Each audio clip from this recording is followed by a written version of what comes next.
तो दोस्तों फिलहाल इस वीक प्राइमरी मार्केट में आपको काफ़ी ज़बरदस्त एक्शन देखने को मिल जाएगा, क्योंकि कल से एक साथ 5 मेन बोर्ड IPO खुलने वाला है। बट दोस्तों बात ये नहीं है कि 5 IPO ओपन होने वाला है, बट बात ये है कि इन्वेस्टर्स बहुत ही ज़्यादा कन्फ्यूजन में है कि किन IPO में उनको अप्लाई करनी चाहिए एंड किन IPO को अवॉइड करनी चाहिए। क्योंकि फिलहाल देखा जाए तो सबके ग्रे मार्केट में कुछ ना कुछ डिमांड है एंड सबका फंडामेंटल एंड बिजनेस अच्छा है, बट इन्वेस्टर्स को ये समझ में नहीं आ रहा है कि कौन से IPO को अप्लाई करनी चाहिए एंड कौन से IPO को अवॉइड करनी चाहिए। तो अगर सेम कन्फ्यूजन दोस्तों आपके मन में भी है तो ये वीडियो बिल्कुल आपके लिए है, क्योंकि इस वीडियो में हम लोग इन 5 IPO को 5 पॉइंट के साथ कंपेयर करेंगे एंड देखेंगे कि किस IPO को हमें पहले नंबर पे रखनी चाहिए एंड किस IPO को हमें 5वें नंबर पे रखनी चाहिए। यानी अगर हमारे पास 1 लॉट IPO के लिए पैसा है तो हमें कौन से IPO में अप्लाई करनी चाहिए एंड अगर 5 IPO के लिए पैसा है तो हमें किस IPO को ज़्यादा प्रायोरिटी देनी चाहिए एंड किस IPO को कम प्रायोरिटी देनी चाहिए। तो चलिए आज के इस वीडियो में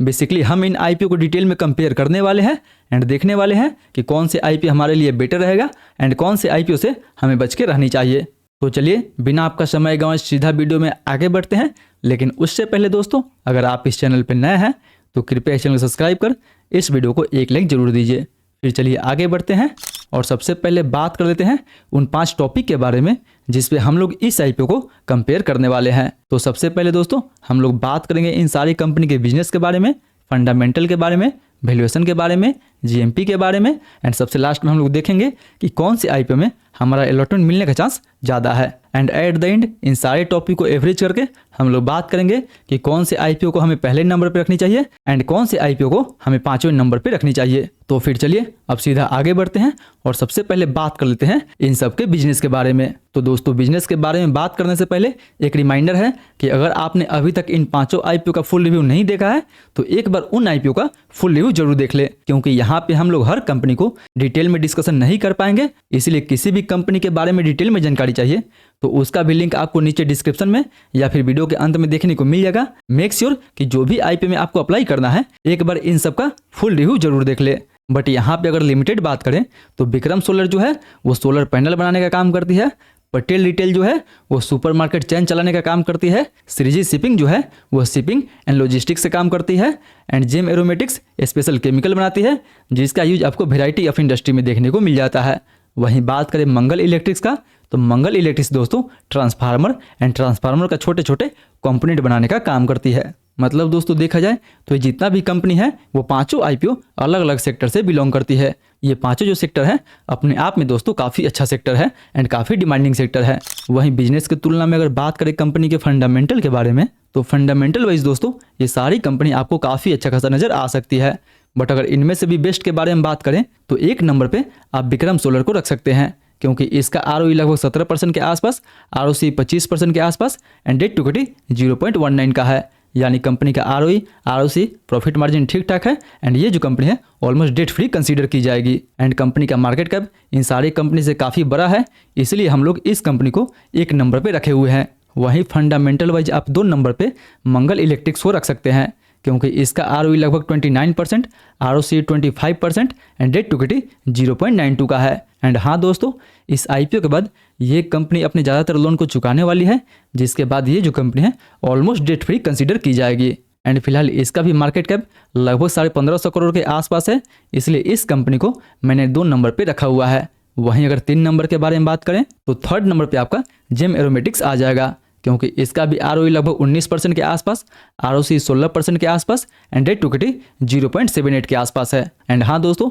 ये भी कंपनी जो भी फंड रेज करेगी उसमें से ये कंपनी कुछ लोन भी चुकाएगी एंड कुछ अपने बिजनेस ग्रोथ के लिए यूज करेगी। वहीं इसका भी मार्केट कैप लगभग 1700 करोड़ के आसपास है, इसलिए इस कंपनी को मैंने 3 नंबर पर रखा हुआ है। बट अगर बात करें इन दोनों कंपनी के बारे में तो श्रीजी को मैंने 4 नंबर पे रखा हुआ है एंड पटेल को मैंने 5 नंबर पे रखा हुआ है, क्योंकि पटेल रिटेल एंड श्रीजी शिपिंग के रेवेन्यू में हमें काफ़ी उतार चढ़ाव देखने को मिल रहा है, इसलिए इन दोनों कंपनी को मैंने 4 नंबर पे एंड 5 नंबर पे रखा हुआ है। बाकी बात वैसे बात करें तो दोस्तों सारी कंपनी फंडामेंटल वाइज काफ़ी अच्छी है, बट केवल फंडामेंटल से कुछ नहीं होने वाला है। हमें बात करना होगा कंपनी के वैल्यूएशन के बारे में कि आखिर कौन सी कंपनी अपना वैल्यूएशन कैसा लेके आ रही है, किस कंपनी का वैल्यूएशन सस्ता है एंड किस कंपनी का वैल्यूएशन आपको काफ़ी महंगा देखने को मिल जाएगा। तो अगर वैल्यूएशन वाइज बात करें तो विक्रम सोलर का वैल्यूएशन आपको काफ़ी ज़्यादा हाई देखने को मिल जाएगा। वहीं पटेल रिटेल का वैल्यूएशन आपको स्टेबल देखने को मिलेगा एंड श्रीजी शिपिंग का वैल्यूएशन आपको थोड़ा बहुत हाई देखने को मिलेगा। बट बात दोस्तों करें अगर जेम एरोमेटिक्स के बारे में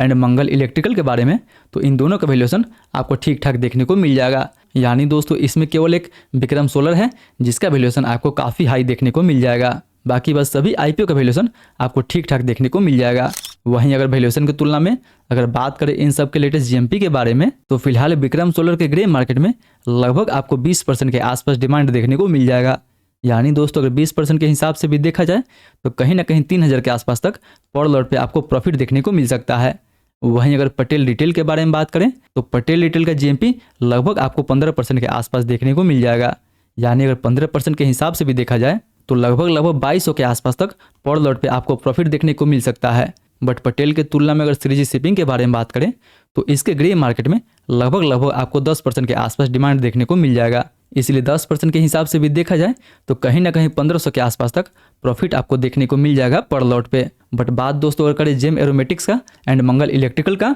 तो जेम एरोमेटिक्स के ग्रे मार्केट में लगभग अभी 12% के आसपास डिमांड बना हुआ है। यानी अगर 12% के हिसाब से भी देखा जाए तो कहीं ना कहीं आपको 1700 से 1800 के आसपास तक प्रॉफिट देखने को मिल सकता है पर लॉट पे। यानी जेम एरोमेटिक्स के भी ग्रे मार्केट में काफ़ी अच्छा खासा डिमांड आपको देखने को मिल जाएगा। बट जेम एरोमेटिक्स की तुलना में अगर बात करें मंगल इलेक्ट्रिकल के बारे में, तो मंगल इलेक्ट्रिकल के जीएमपी में आपको अभी फिलहाल कोई डिमांड देखने को नहीं मिलेगा। बट दोस्तों ऐसा नहीं है कि फिलहाल अभी इसके ग्रे मार्केट में कोई डिमांड नहीं है तो आगे भी ना हो, मे भी इसके ग्रे मार्केट में हमें काफ़ी अच्छा खासा डिमांड देखने को मिल सकता है। हालांकि सबका नज़र अभी विक्रम सोलर, पटेल रिटेल, श्रीजी शिपिंग एंड जेम एरोमेटिक्स पे है, इसलिए अभी इसके ग्रे मार्केट में आपको उतना ज़्यादा डिमांड देखने को नहीं मिल रहा है। बट जैसे ही इसके ग्रे मार्केट में कोई भी डिमांड एक्टिवेट होता है वैसे ही उसका नोटिफिकेशन आपको हमारे टेलीग्राम ग्रुप में देखने को मिल जाएगा। सो मेक श्योर कि आईपीओ के हर एक छोटे बड़े अपडेट के लिए आप हमारे टेलीग्राम ग्रुप से जुड़ना ना भूलें। बट फिलहाल अभी के लिए बात करें तो जीएमपी वाइज 1 नंबर पे हम लोग विक्रम सोलर को रख सकते हैं, 2 नंबर पे पटेल को रख सकते हैं, 3 नंबर पे जेम को रख सकते हैं एंड 4 नंबर पे श्रीजी शिपिंग को रख सकते हैं। And last but not the list अगर 5वें नंबर के बारे में बात करें तो अभी के लिए हम मंगल इलेक्ट्रिक्स को 5 नंबर पे रख सकते हैं, क्योंकि फिलहाल अभी मंगल इलेक्ट्रिक्स में आपको कोई भी डिमांड देखने को नहीं मिल रहा है,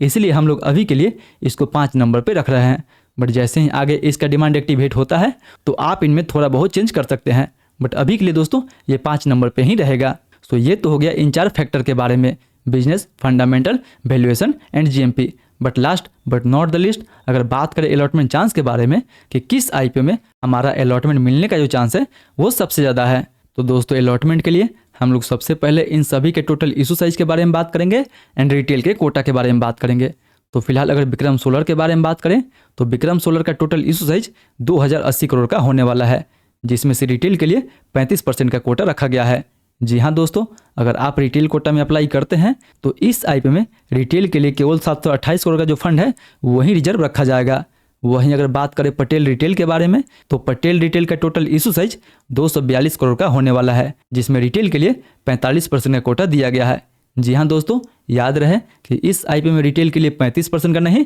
बल्कि 45% का कोटा दिया गया है, इसलिए रिटेल के लिए इस आईपीओ में लगभग 108 करोड़ का जो फंड होगा वो रिजर्व रखा जाएगा। वहीं अगर श्रीजी शिपिंग के बारे में बात करें तो इस आईपीओ का टोटल इशू साइज 410 करोड़ का होने वाला है एंड इस आईपीओ में रिटेल के लिए 35% का कोटा दिया गया है, यानी रिटेल के लिए इस आईपीओ में 143 करोड़ का जो फंड होगा वो रिजर्व रखा जाएगा, जो ऑफकोर्स पटेल रिटेल से ज़्यादा होगा। वहीं अगर जेम एरोमेटिक्स के बारे में बात करें तो इस आईपीओ का टोटल इशू साइज 451 करोड़ का होने वाला है एंड इसमें भी रिटेल के लिए 35% का कोटा रखा गया है। जी हाँ दोस्तों, रिटेल के लिए इस आईपीओ में एक्सक्लूसिवली 157 करोड़ का जो फंड होगा वो रिजर्व रखा जाएगा। And last but not the list अगर बात करें मंगल इलेक्ट्रिकल्स के बारे में तो फिलहाल इसका टोटल इशू साइज 400 करोड़ का होने वाला है एंड इस आईपीओ में भी रिटेल के लिए 35% का कोटा दिया गया है। जी हाँ दोस्तों, अगर आप इस आईपीओ में भी रिटेल कोटा में अप्लाई करते हैं तो आपको लगभग 140 करोड़ का जो फंड होगा वो आपके लिए रिजर्व रखा जाएगा। इसीलिए अगर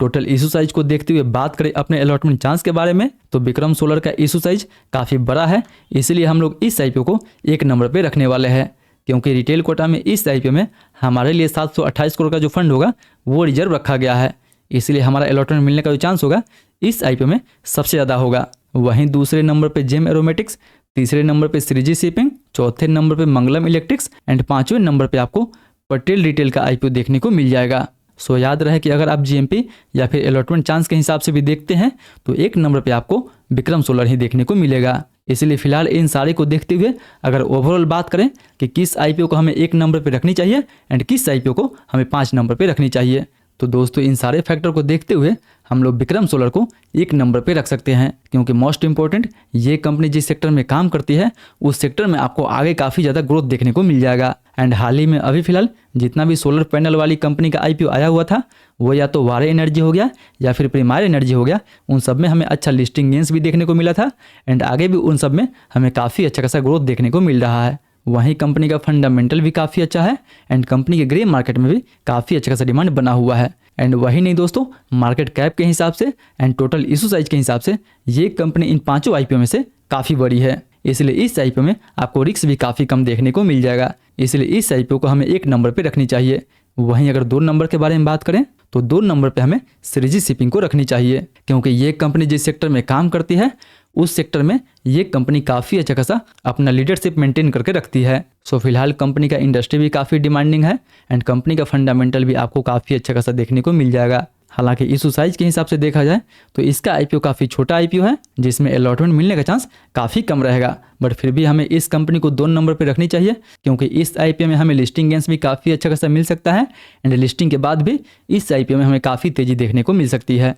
वहीं अगर 3 नंबर के बारे में बात करें तो 3 नंबर पे हमारा जेम एरोमेटिक्स रहने वाला है, क्योंकि फिलहाल ये भी कंपनी जिस सेक्टर में काम करती है उसमें आपको काफ़ी अच्छा खासा आगे की तरफ ग्रोथ देखने को मिल जाएगा। हालांकि अभी देखा जाए तो लगभग 5% के सीएजर से ग्रोथ इसके इंडस्ट्री में आपको देखने को मिल जाएगा, बट आगे के बारे में बात करें तो FY 2030 तक इसके सेक्टर में लगभग आपको 10% के सीएजर से ग्रोथ देखने को मिल जाएगा। मतलब जेम एरोमेटिक्स जिस सेक्टर में काम करती है उसमें आपको आगे की तरफ काफ़ी अच्छा खासा ग्रोथ देखने को मिल जाएगा। वही कंपनी का fundamental valuation plus grey market में भी काफ़ी अच्छा खासा डिमांड है, इसलिए इस आईपीओ को हमें 3 नंबर पे रखनी चाहिए। वहीं अगर 4 नंबर के बारे में बात करें तो 4 नंबर पे दोस्तों हमें मंगल इलेक्ट्रिकल्स को रखनी चाहिए, क्योंकि फिलहाल ये कंपनी पावर सेक्टर से बिलोंग करती है एंड पावर सेक्टर में आपको आगे भी एंड अभी भी काफ़ी अच्छा खासा ग्रोथ देखने को मिल रहा है, इसलिए कंपनी का सेक्टर तो काफ़ी डिमांडिंग है। वहीं कंपनी का फंडामेंटल प्लस वैल्यूएशन भी आपको काफ़ी अच्छा देखने को मिल जाएगा, बट जीएमपी में डिमांड ना होने के कारण इस आईपीओ को मैंने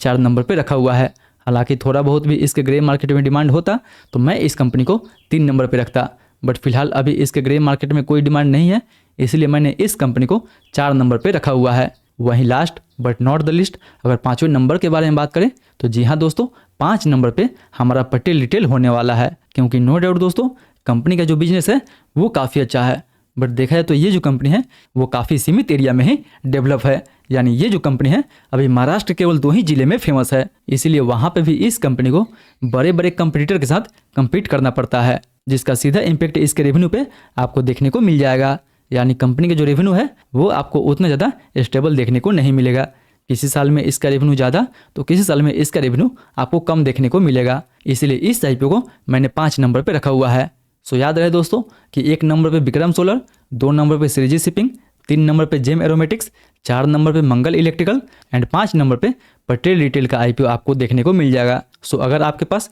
एक ही लॉट अप्लाई करने के लिए पैसा है तो मेक श्योर कि आप विक्रम सोलर में अप्लाई करें, 2 लॉट करने के लिए पैसा है तो विक्रम सोलर एंड श्रीजी शिपिंग को चुन सकते हैं, 3 लॉट के लिए करना है तो आप उसमें जेम एरोमेटिक्स को भी ऐड कर सकते हैं, एंड अगर 5 आईपीओ के लिए पैसा है तो मेक श्योर कि मंगल का आप जीएमपी को देखते हुए आप इन 5 आईपीओ में लिस्टिंग गेंस के लिए अप्लाई कर सकते हैं। बट दोस्तों लॉन्ग टर्म के बारे में बात करें तो विक्रम सोलर का जो आईपीओ होगा दोस्तों one of the best IPO होने वाला है, जिसमें आपको लिस्टिंग गेंस भी काफ़ी अच्छा देखने को मिल जाएगा एंड लिस्टिंग के बाद भी लॉन्ग टर्म में ये आईपीओ आपको काफ़ी अच्छा खासा रिटर्न बना के दे सकता है। सो याद रहे कि इस आईपीओ में आप एक एप्लीकेशन लगा सकते हैं या फिर आपका मन आप इस आईपीओ में मल्टीपल एप्लीकेशन भी लगा सकते हैं। बट ये था दोस्तों रैंकिंग इन 5 आईपीओ को लेके। आप हमें नीचे कमेंट करके बताएं कि आप कौन से आईपीओ को 1 नंबर पर रखने वाले हैं एंड कौन से आईपीओ को 5 नंबर पर रखने वाले हैं।